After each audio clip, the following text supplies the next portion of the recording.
to address social challenges in Northcliff, Windsor and surrounding areas. The NPO supports individuals trying to break the cycle of poverty through programs dedicated to youth development, job creation and social work.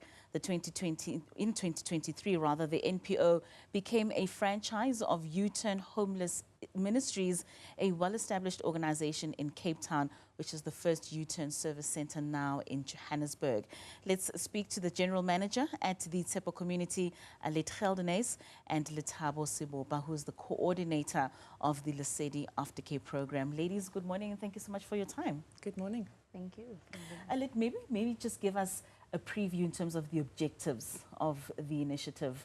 Just talk to us about how it is that you're using these programs in helping those in need. So we are aimed at homeless ministries. We are funded by the churches in the area. So we are a homeless service center for them. And we've got some projects that we run through that. The aftercare that Lethabo is here for, she's one of the programs that we run, but that's more preventative services in order to just help out before you get to the homeless state. So the services that we render on the property includes a whole program that we adapted from U-Turn, which is a four-phased approach. We, in the first phase, the people are actively still living on the streets, coming to our service center. We give them some food, we give them some devotion sessions, and then our social worker takes them for a group session that we call the change readiness sessions, which we speak about their thinking and why are they where they are and do they want to stay where they are. Then they've got an hour and a half that they can work on our property, which has another program of ours, which we call the Sizanani program, which is the gardening and the compost that we make, and they get vouchers for that. And with that vouchers, they can then buy from our shop, which is donations that we get from the public, clothing and toiletries, etc. And they can then buy whatever they require for themselves. We also have a shower facility on the premises that they can utilize, which they don't have on the street. And then also lunch. Lunch is also voucher earning. So if you then consistently get part of what we do, we move you up to phase 2 of our program, and phase 2 would be then the area where we start with smaller groups. Social worker does some rehabilitation if it's needed. And if they can prove that they're rehabilitated, we move them up to P3, which is the work readiness part, where they teach them how to work and teach them all the skills that they have not or lost when they were on the streets. And then those P3s then come back to our service center and they become the supervisors for our P1s. Wow. Which means it's a holistic program that we run to show them where they are going in the part that we've got. Then we've got some other programs like the Saturday Market that we run, which is a fundraising initiative that we try just to get some money in for the services that we render. This is a beautiful program, and I can imagine that you have a lot of people within that area of Windsor and Northcliff that are becoming a part of the program. Yes. What do you find is a lot of the root causes that leads them to not having shelter and finding themselves in these dire situations? So we have a huge problem in Joburg for shelters.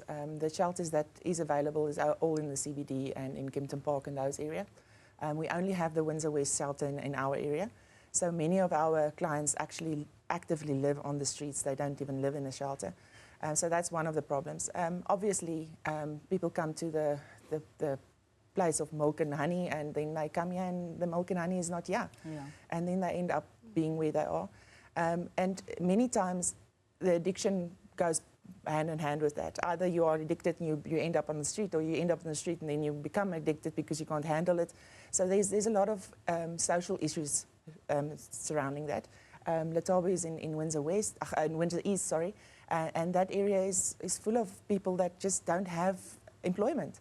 That is why we have the aftercare. The children there need some care because the parents are not necessarily at home, and they are just at home, and that's the start of the social ills that we face with. So, yeah. Sure. Lethabo, maybe just to bring you into this conversation with regards to that aftercare program, talk to us about the activities that are done with the children.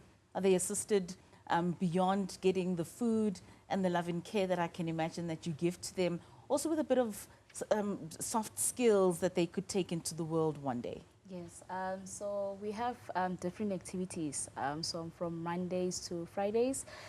Besides us helping them with their aftercare work, with their schoolwork, homework, activities and all that. So we have devotions, we have sports, we also have one of our favorite days, we call it the Genius Club. Okay. So with this day, what we do is we have Lego, so we help kids gain motor skills with Lego, life lessons behind the Lego. So we'd ask them, okay, let's say maybe you have a theme for the theme of for the month. Let's say maybe it's mercy.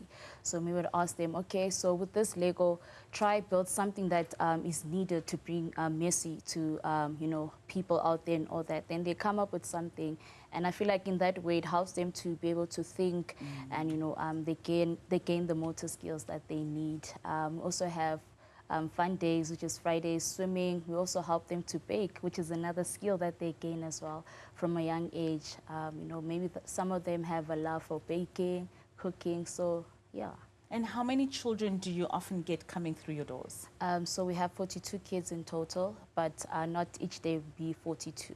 Yeah, no, it's 42, sorry. It's actually 42, yeah, we're Right. 42 kids, yes, yeah. And I can imagine that they enjoy and they love the time and the space, and it also just helps the parents as well who are unable to give some of what you give to Yeah. those children.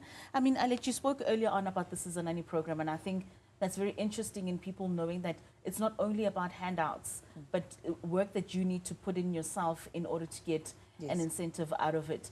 Talk to us about the support that you possibly get from other organizations. Is there any interaction with government and the private sector as well in assisting your organization? So the private sector is the only sector that is involved with us at the moment. We do have the opportunity to apply for government funding, but I'm a social worker myself, working at a child protection organisation that just closed down because of government funding failing. We are not open for that at the moment. Unfortunately, they are not reliable, and I'm not willing to go that route. So we try to get the corporates involved. We've got many people that do CSI funding for us, come do volunteering from us. Lethabo has some of the people in the community that makes food for the children on a daily basis. We've got volunteers that comes in and do community services. So it depends on what need you have, but we are open for any volunteers that are willing to help and assist. We've got Section 18A certificates that we can give out, so all the CSI funding can be done for that. We just got some donations for revamping our kitchen, which is amazing. Again, it's a company just that feels like giving back, and they contacted us. So any person that would feel they needed to reach out, we are the people. So the churches in the area are great to us. We've got 4 founding churches, and then a lot of other churches. They call it the Fraternal of Linden, and they are really bought into what we did. And I really believe in our program, and I believe that we're making a difference because it's not a handout. I always say to the guys, nothing for Mahala, and they don't like that at all. Yeah, so the program is not for all people. They come in there, they give it one look, and they're like, I get for free anywhere else. Why would I do this? But if you want to do a little bit more, our program is for you, and that is why we do it. So we've got a voucher system that we have for the community as well, which we call My Change.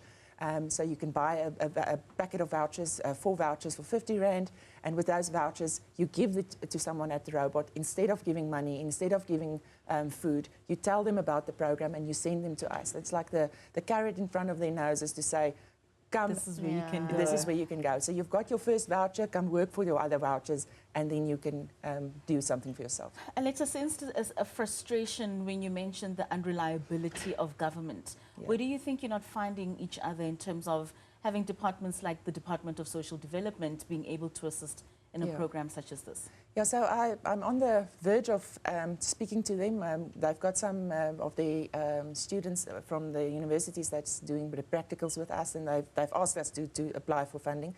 So we will do that. The fact is, I know the red tape that they've got and the hoops that you need to jump through.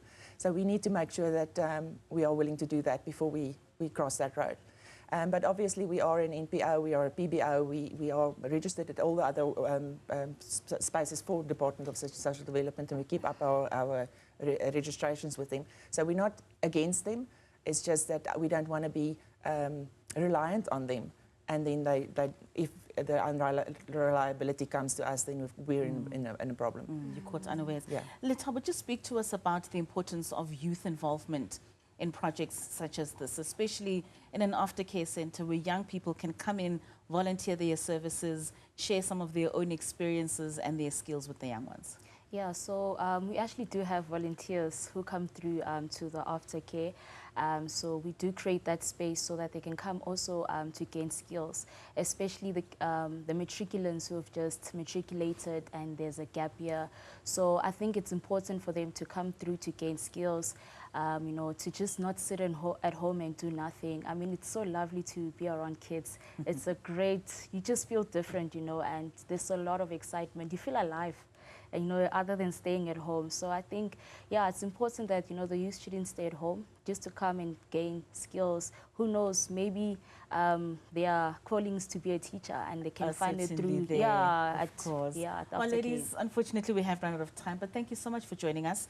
And most importantly, thank you for the work that you're doing. I'm sure a lot of people who you do engage with appreciate it in every sense of the word, and that you're able to grow and get some of that support that is so needed. Alet, Lethabo, thank you so much. Thank you.